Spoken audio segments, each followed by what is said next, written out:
return with me now to those turbulent times of the American Revolution, when opinions were high and violent and emotions were great. And you are a loyalist. How do you navigate through this difficult time? Daniel Leonard, please come and tell us your story. I shall, thank you. And I shall tell it in a straightforward fashion because I have already written a letter to President Adams, and I have returned home to take care of family business. Have I mentioned that I'm Attorney General in Bermuda? I am. And that is where my family lives as well. And I have returned for a very important reason, to make a claim on behalf of my son Charles, my father's estate in Norton. Colonel Ephraim Leonard, who of course had an iron foundry and a large property in a certain section of Norton. And well, once shots were fired, disowned me because he was loyal to Samuel Adams and his friends, and I was not. And that is a story that we shall cover, but of course, I did ask permission of President Adams if I could do so. I am hopeful that my son will enter Harvard with his favor, and that we will be able to secure the family estate in Norton. So I will say what I have to say, as if I am in court once again, and I am still a practicing barrister as well. And I practiced law when I was in England during the time of the war, and then I received an opportunity through a friend to be Attorney General in Bermuda, because they were seeking to curb the privateering and the smuggling that was going on in those waters, and from the Americans, and they thought I might be able to help the governor down there. Previously, they had considered making me a man of importance for a colony in northern Massachusetts they were going to call New Ireland. But of course, that did not come to fruition, and I moved on, and now I am in Bermuda, and perhaps someday I shall return once again to London, but it is good to be home here. Imagine this, not knowing your house, not having been there, perhaps you might invite me while I am here, to know that I was invited back to my own house. My own house on Taunton Common. Have you been to Taunton? It is a grand house. And Seth Paddleford, a young man who worked for me, after my property was confiscated, it was sold for a good price, and he purchased it. And I dined as a guest at my own house. What an odd thing. Now, I can tell you that my return to Taunton was far better than my departure, and we shall get to that. Now, tumultuous times they were indeed, as the dear lady said, and coming back here so long after the war has reminded me of all of these memories and what has become of my family. I do not complain anymore. Though I was very saddened to leave, I took the dust of Massachusetts off my feet for a time, and I traveled on to Nova Scotia and eventually made my way to England, returned to my practice as a barrister. So wonderful to be in court once again. But those early days, I'm thinking of the fact that it is all so different now. And my journey has been a long one. And to think of my beginnings there and how I went from being the most prosperous attorney in Massachusetts, right there with James Otis and John Adams I was, and a friend of many and actually a member of such bodies of government as the General Court and, believe it or not, the Committee of Correspondence. You may find that odd to be uttered by a loyalist, but it is a most interesting story, which I hope you will enjoy. Now, I'm thinking back to those days, and I think of a word that we were using then on both sides of the argument, and that you use today, I'm sure. You know the word liberty, do you not? Yes. Do you all not have in your mind what you think of when you think of liberty? What do you think of? The ability to raise a family, to earn a living, to prosper for generations of your family. The Leonards are all about Massachusetts, most particularly in the Taunton and the Norton area. You scarcely could not walk anywhere or ride anywhere without running into a Leonard. And I was very much a representative of Massachusetts and the best that could happen. But when you think of liberty, do you think of taking a rock out there, say, and throwing it through this window because the person that lives here is a loyalist? Is that what liberty is? Is it threatening a royal official with a coat of tar and feathers, or a shopkeeper who trades with English merchants and shopkeepers against the non-importation agreements set about by the so-called patriots, Sons of Liberty, Whigs, whatever you wish to call them? Is that what liberty is?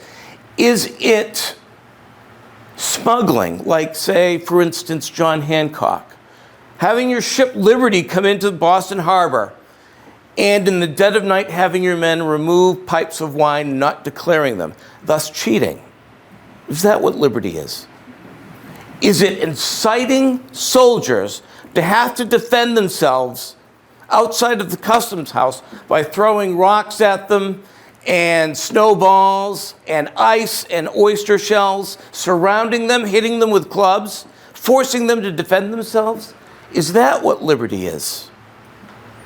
Is liberty going aboard 3 private vessels owned by East India Company in dead of night? Always seems to be dead of night. Some in disguise, some not. Going aboard these ships and not allowing the cargo to be landed, but destroying it so that no one will have the opportunity to decide whether they wish to enjoy it or not. I suppose that is what liberty is as well. Well, as I've told you, I know what liberty is. To me, it is to be the subject of a representative government, which to this day I still believe Great Britain is and has. It has a monarchy, yes. It has a House of Lords. It has a House of Commons for the people. It has agents to represent colonies. It is indeed the finest representative government in the world. My apologies, President Adams. Has anyone here been sent by President Adams to make sure that I'm behaving myself?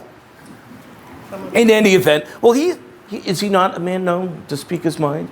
Yes. Well, then so shall I. Now, and I think back to those days and those times, and think about, I will put aside President Adams. Perhaps I shall speak of the second cousin. Think of the men in those days who were going to be in charge of affairs and eventually would be. Think of Samuel Adams. In those days, would you have thought that he would have turned out to be a man of great importance? He was very much about town meeting and the general court, but he was also very much a man who worked behind the scenes. Is that not so? I heard he did so in Philadelphia at the first Congress to great effect, threatening fellow delegates. There's a familiar theme of Samuel Adams. But this boy from Harvard, much as myself, though I am a much younger man than Samuel Adams. Samuel Adams graduated from Harvard College. His father gave him a sum of money, which he squandered, loaning it to friends, etc., etc. He was given employment by Thomas Cushing at his counting house, and he spent his time scribbling in the newspapers and not necessarily counting the money that he was supposed to count. And, well, are there any fathers here that would have been disturbed if that was their son? I would hope so. I would indeed if Charles were to embark on such behavior. His father turned over his malting business. How can anyone fail at malting? You sell this malt to bakers and brewers. Can there be anything more successful than selling to people who make bread and people who brew beer? In Boston, of all places. And yet he was a failure at that. One wonders about debtor's prison at this time. Did you know, and it is a good thing that you were sitting, that in those days, Samuel Adams was also a tax collector for the town, and a wretched one, which is why he found his way into government, evidently. But it is amazing. And then there's John Hancock, who, of course, has gone on to be governor. And John Hancock, very wealthy man in those days, a very eligible man, some ladies would say handsome, the Baron of Beacon Hill, inherited his business, his mercantile, from his Uncle Thomas. Do you know how Uncle Thomas made his immense wealth as a merchant? He smuggled. He broke the laws of Great Britain, of which he was a subject, and smuggled in, such as the wine that I mentioned, wine, and unloaded it without paying duties, such as he did with the Liberty. All of this he learned from his Uncle Thomas. John Hancock did. There were writers such as John Mean that called him Johnny Duke, because though he posed as a great patriot, he was importing as well. And that came out in the newspapers, and it embarrassed the so-called patriots a great deal. There were others who were very much involved in government, such as Dr. Joseph Warren, a fine man who was tragically killed at the battle at Bunker Hill, and Paul Revere got himself involved. Not enough to have a house full of children and a silversmithing trade. He had to embark upon being well, there are some of my loyal friends who called him an ambassador. You think that a bit too much for Paul Revere, silversmith? Let us just say courier, shall we? But every time there was trouble in Boston, from 1774 on to the outbreak of warfare, Paul Revere got on a horse and rode to places like New York and Philadelphia, inflaming them and spreading the news at the same time. So that not only was tea destroyed in Boston, but the tea ships were sent back in New York and Philadelphia, and the tea rotted in Charlestown, South Carolina. Now, has it been going well here? It is important because I'm a father.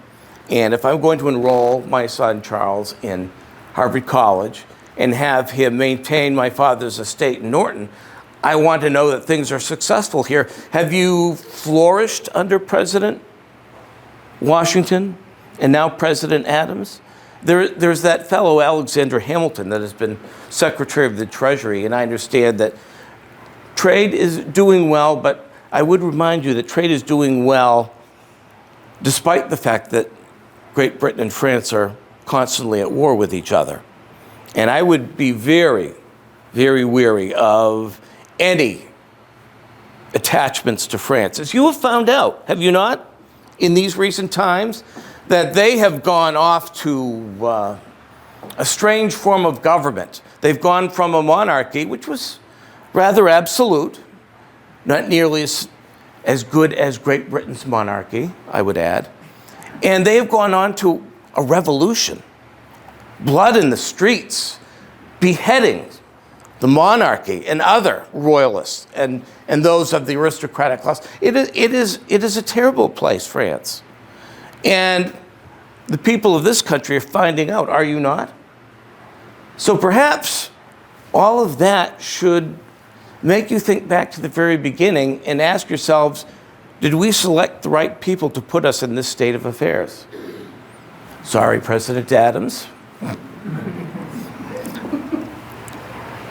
But I was a man of Massachusetts. As I mentioned, 1740, I was born in Norton, son of Colonel Ephraim Leonard. And of course, having substantial means, I was able to get a fine education. And I was of the class of 1760 of Harvard, and then made my way out into the world and made something of myself as a lawyer. I read the law with an attorney by the name of White, whose daughter I would marry, and of course, dear Anna would pass away after 1 year of marriage and produce one child, Anne. And then shortly thereafter, I was still living with Father as I was starting my practice. My practice would do very well, by the way, 600 pounds a year. It was one of the most profitable law practices in Massachusetts. I, of course, would inherit a seat in the House of Representatives. I would inherit rank in the militia in Taunton, eventually would become lieutenant colonel, which is why you may address me this evening if you still wish to. If not, Mr. Attorney General, you may address me as Colonel Leonard. Although I'm sure Massachusetts does not recognize the rank anymore. In those days it did. So I married my second wife, Sarah, and through my father and hers, we had a great inheritance.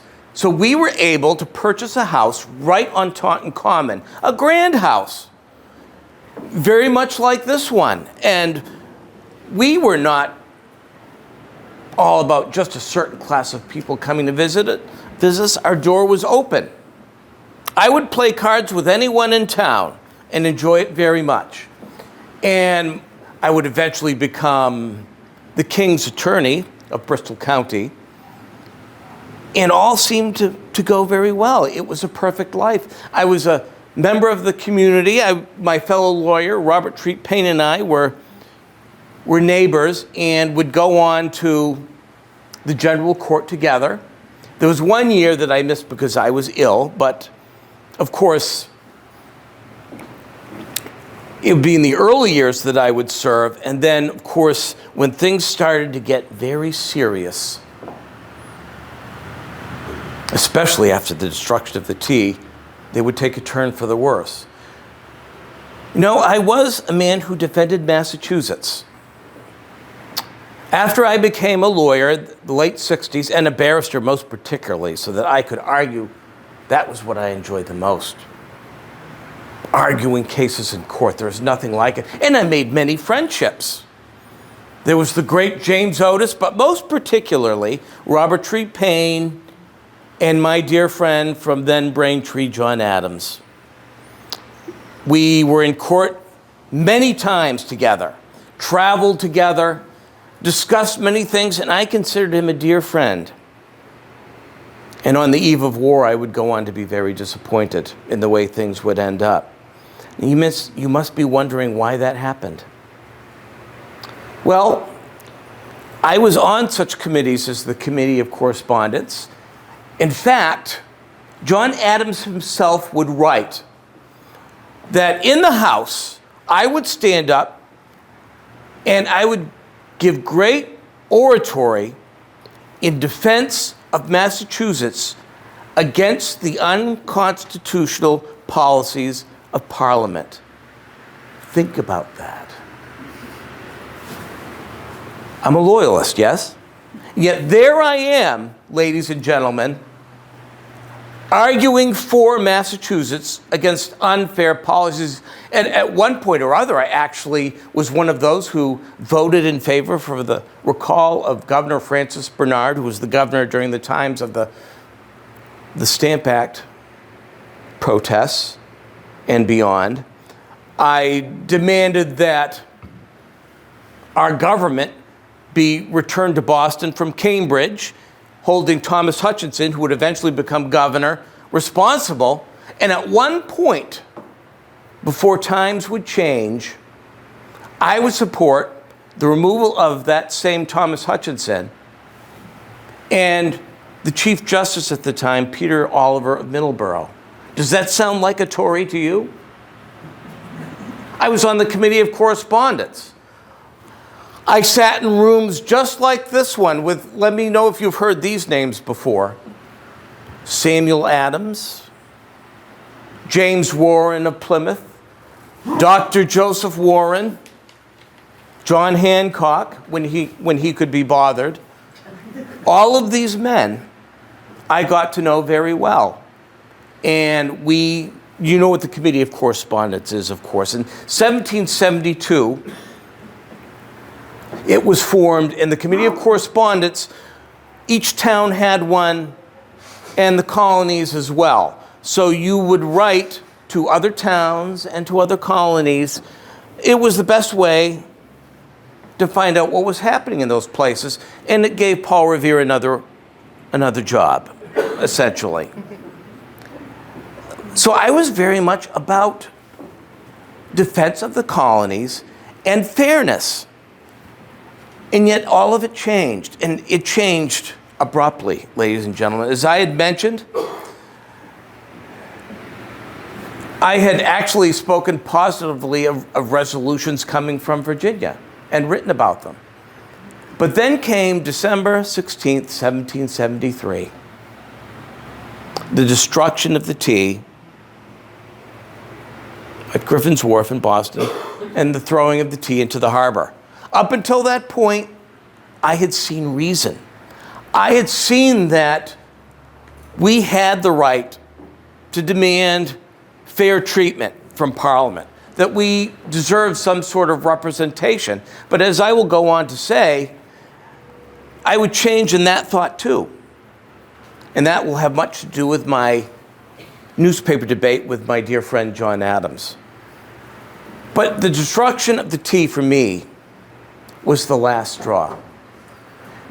There were negotiations for sure, but much of it was by threat. Governor Hutchinson and his council met every day to try to find a solution. The very simple solution should have been landing the tea and not selling it until some sort of resolution could be made.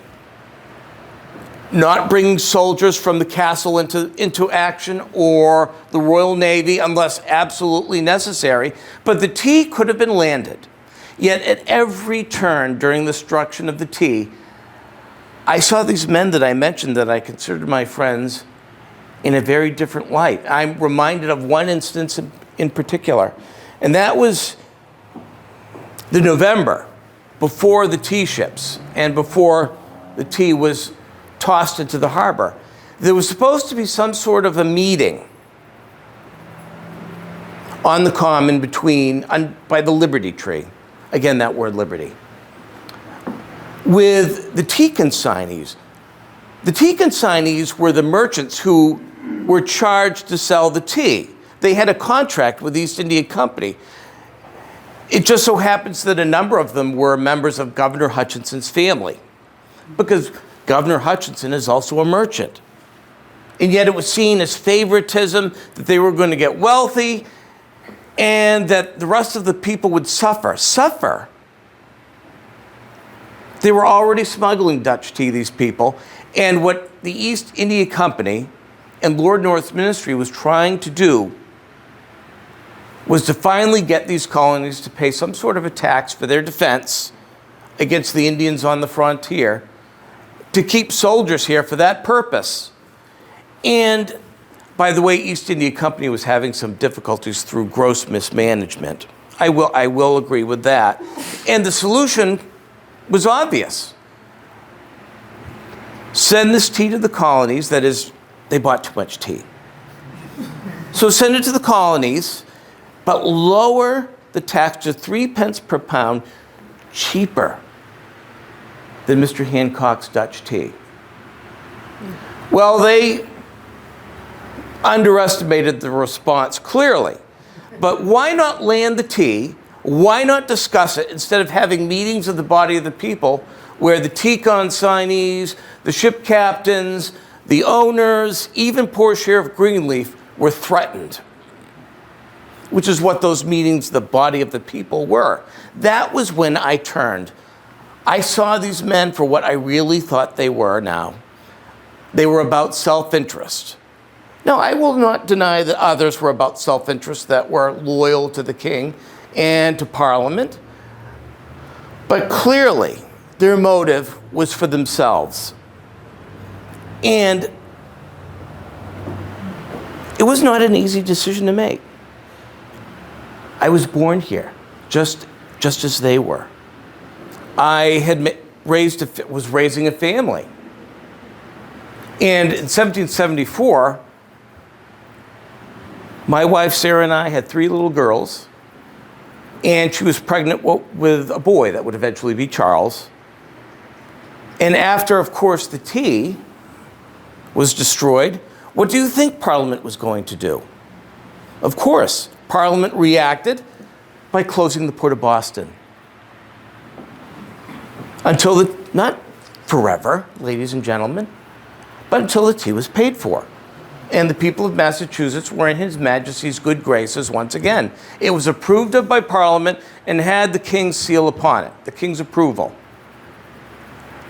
And seeing these men, I realized that they had gone too far. And then the series of coercive acts followed. And then I discovered that they were not my friends at all. They turned on me. There are 2 incidents in particular that stand out. But as the summer progressed into the fall, more coercive acts followed. After the Port Act, closing the port and bringing General Gage here to restore order with troops and the Navy as royal governor, and moving the capital to Salem, away from the hotheads of Boston, all wise moves in my mind, none of them permanent. The Massachusetts Government Act was passed. That temporarily took away an irresponsible government, the general court, town meetings, temporarily until they proved that they could govern wisely. And just before the general court was dissolved, I was still a member, by the way. I was privy to committees. I spoke my piece. But imagine being stabbed in the back by a dear friend who you grew up with. Robert Treat Paine and I had known each other since we were boys. And we traveled off to Salem to take part in proceedings. And Mr. Paine discussed with me the fact that we had to return home. We had to return to Taunton immediately because there was business that had to be taken care of. I left. And that was when a committee elected the men who would serve at the First Continental Congress. Is that what liberty is? Telling a lie to a dear old friend to get him to leave to get the vote that you want? Does that not sound corrupt and dirty? I had lost a friend that day. And those men, Thomas Cushing and both Adamses and Robert Treat Paine. He was one of those that went to Philadelphia, and he lied to me.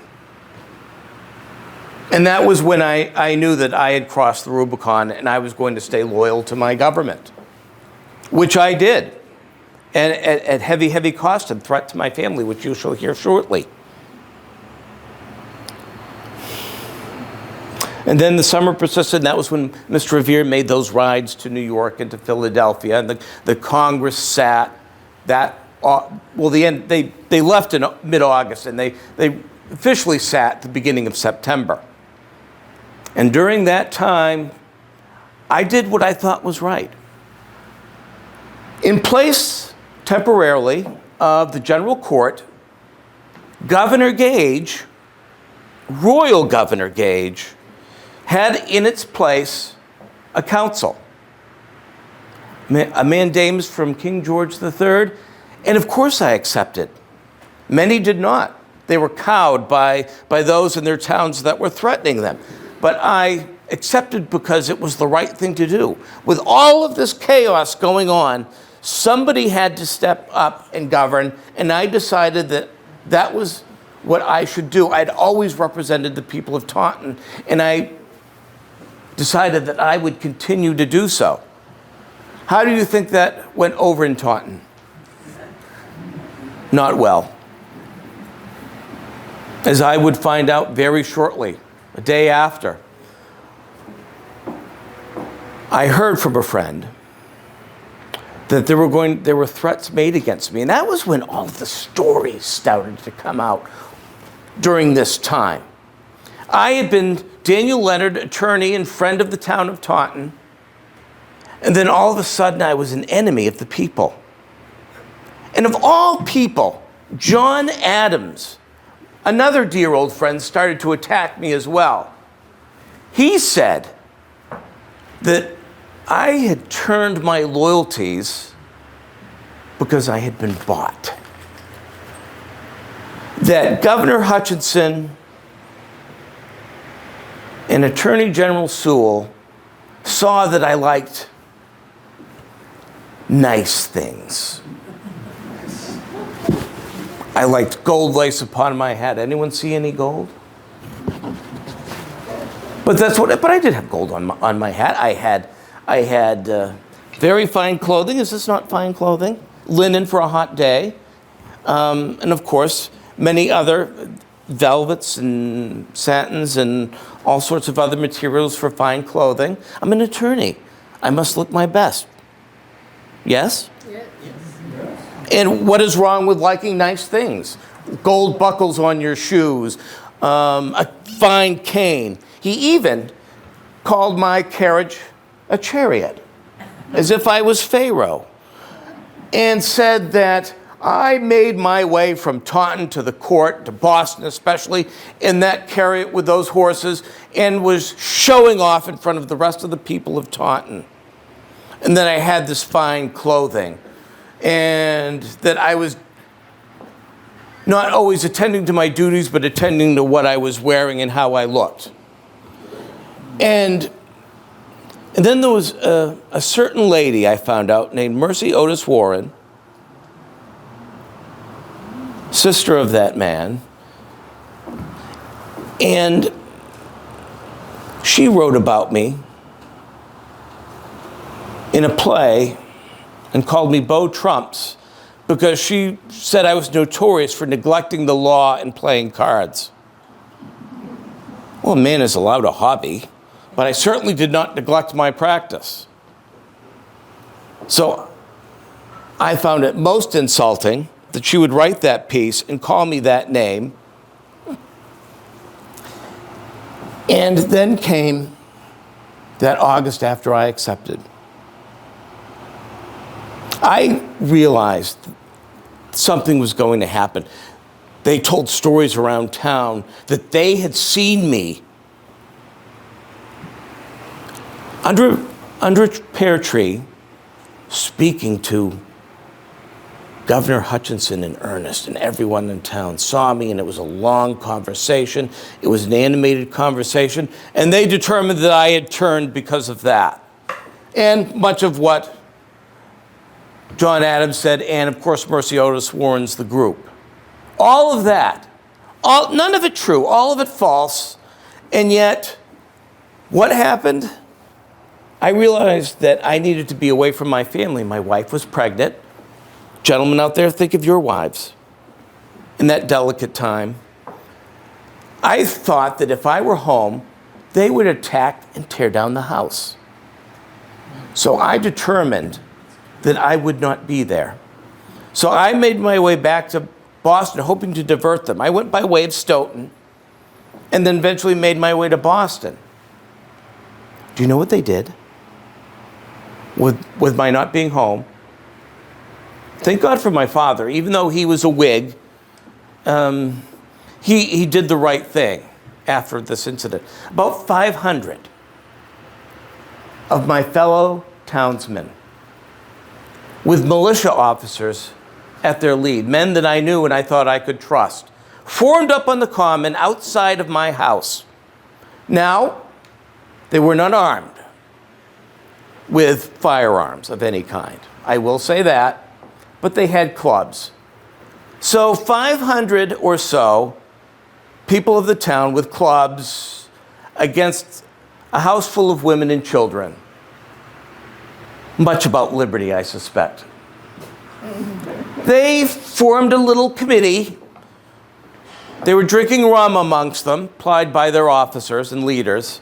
And the little committee came up to the house and found out I wasn't home. They were much disappointed. They went and they actually did disperse their little band.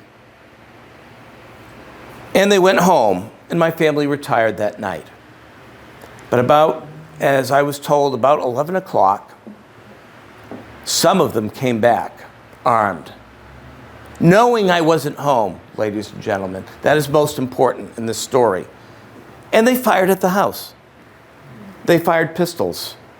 There was shot and swan shot of different types that hit the house and hit it in the rooms where people were sleeping.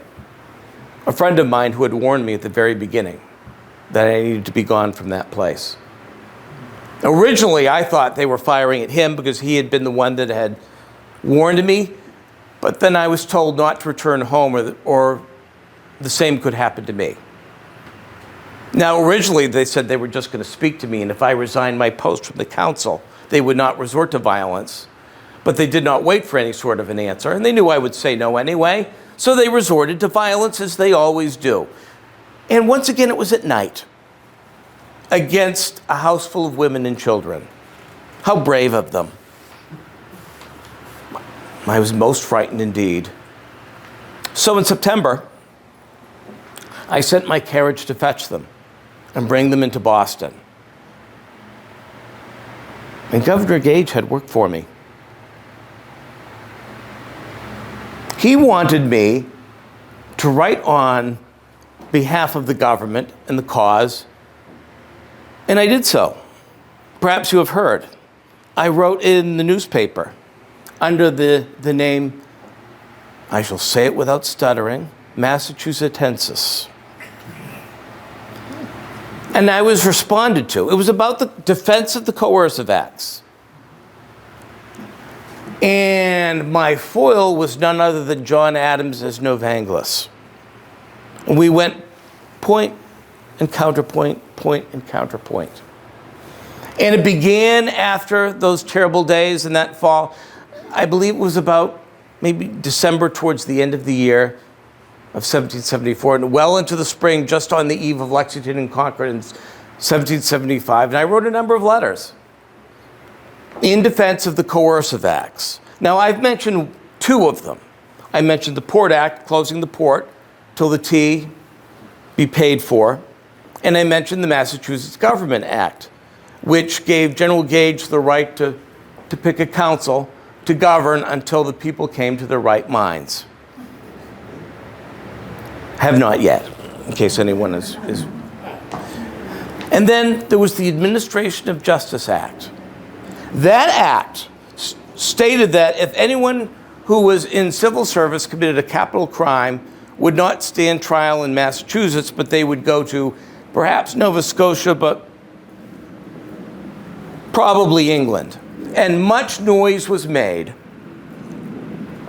like a herd of cats, about the fact that witnesses could not make their way over to Europe, to England, to be part of such a case. Well, they could not sit trial here because what was happening in those days is juries were not sitting for judges they thought were Tories. So court was not happening.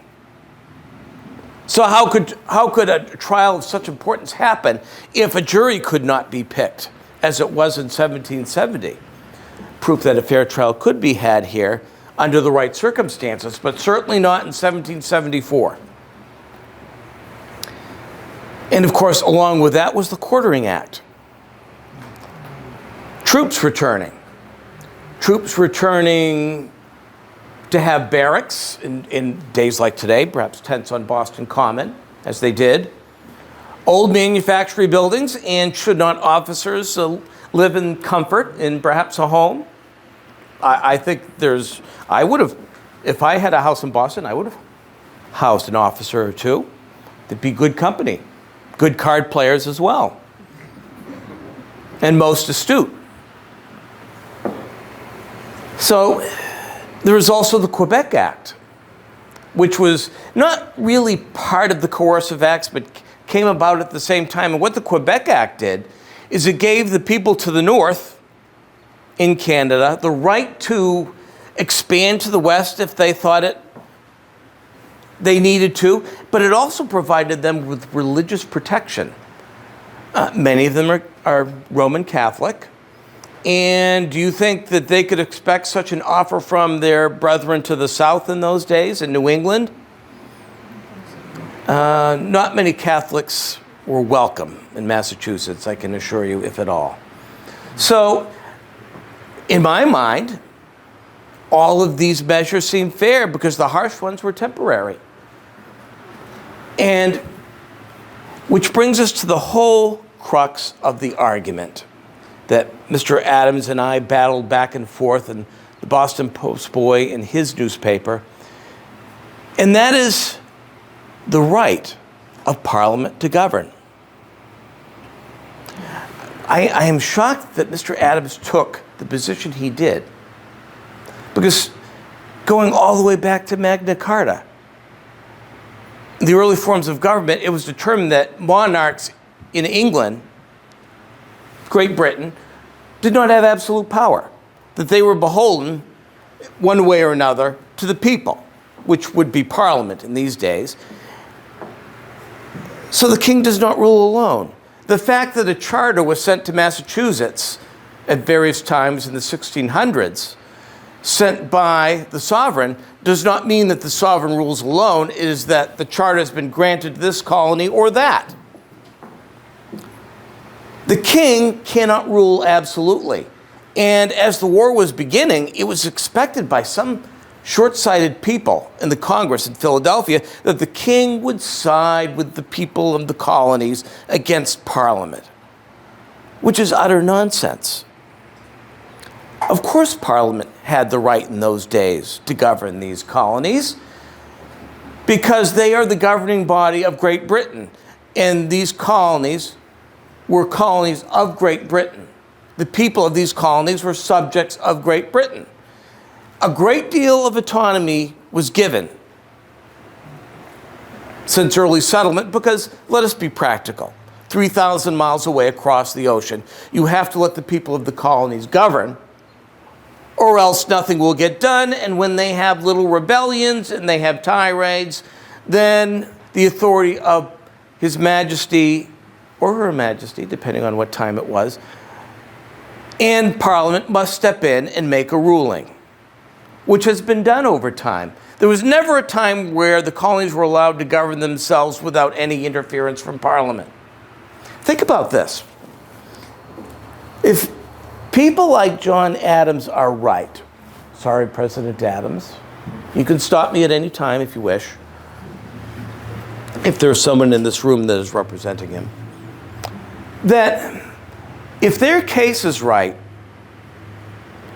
and each of these 13 colonies, and we're talking now before these United States, with a federal government and a constitution, etc. We're talking about individual colonies with their charters, thinking that their assemblies have more power to govern than the Parliament of Great Britain.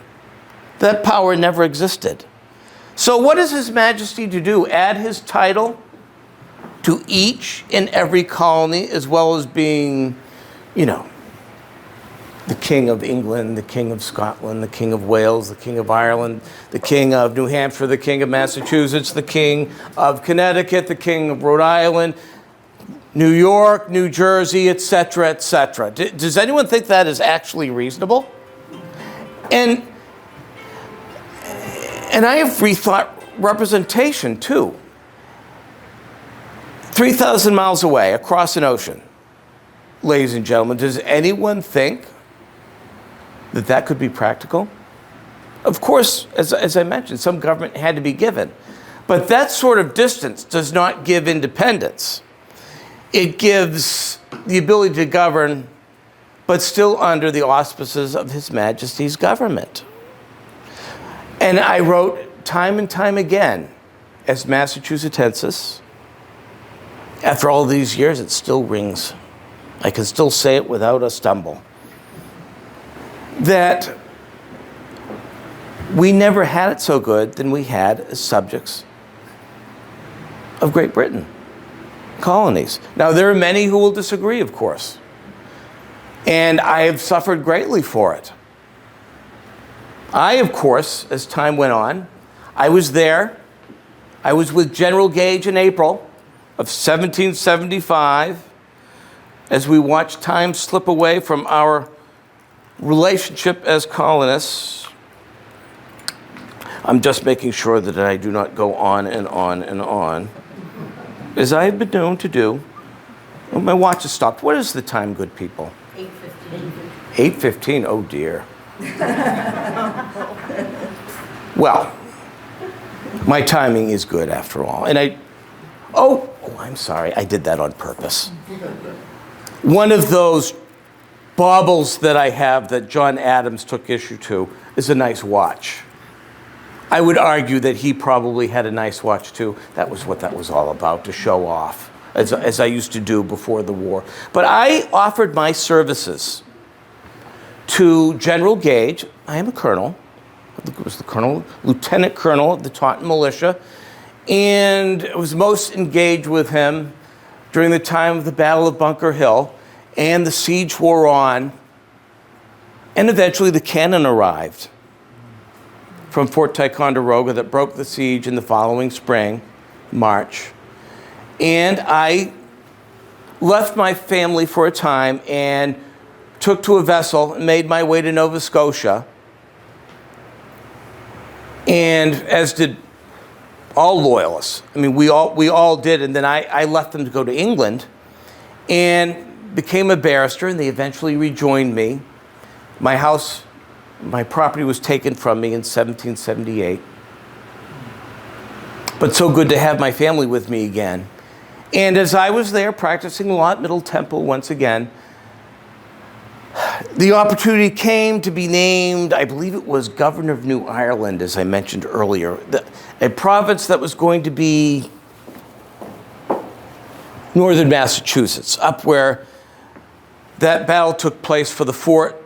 That was a profound failure for Massachusetts, including Lieutenant Colonel Paul Revere as our artillery officer.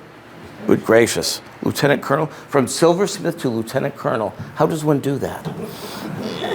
And, of course, it was a failure, but it was seen that it was not practical for that colony with the rest of the course of the war. And the war, of course, moved south.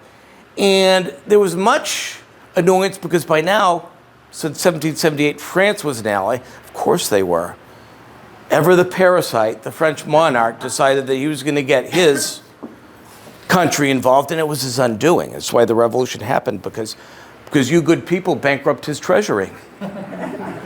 And, of course, there was much pirating, privateering, whatever lurid word you want to use, down in that area. And it was decided that perhaps I should go with the new governor to be Attorney General in Bermuda.